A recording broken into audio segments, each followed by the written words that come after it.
Cricket असोसिएशनचे अध्यक्ष अमोल काळे यांच्या अस्थि विसर्जनासाठी उपमुख्यमंत्री देवेंद्र फडणवीस यांची उपस्थिती। पाहूया सविस्तर बातमी।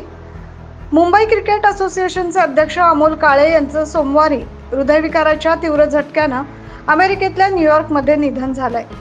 बुधवारी वांद्रे येथील सांताक्रूज हिंदू स्मशानभूमीत सायंकाळी 5 वाजता त्यांच्यावर अंत्यसंस्कार करण्यात आले। त्यानंतर आज अमोल काळे यांच्या अस्थि विसर्जन करण्यासाठी अमोल काळे यांच्या परिवारासोबत राज्याचे उपमुख्यमंत्री देवेंद्र फडणवीस नाशिकमध्ये आले।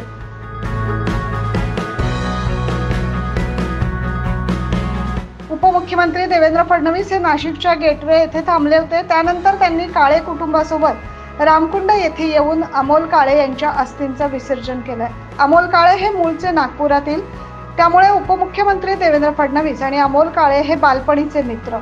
2014 मध्ये महायुतीचे सरकार सत्तेत आल्यानंतर उपमुख्यमंत्री देवेंद्र फडणवीस यांचे अत्यंत विश्वासू म्हणून अमोल काळे यांच्याकडे पाहिलं जात होतं।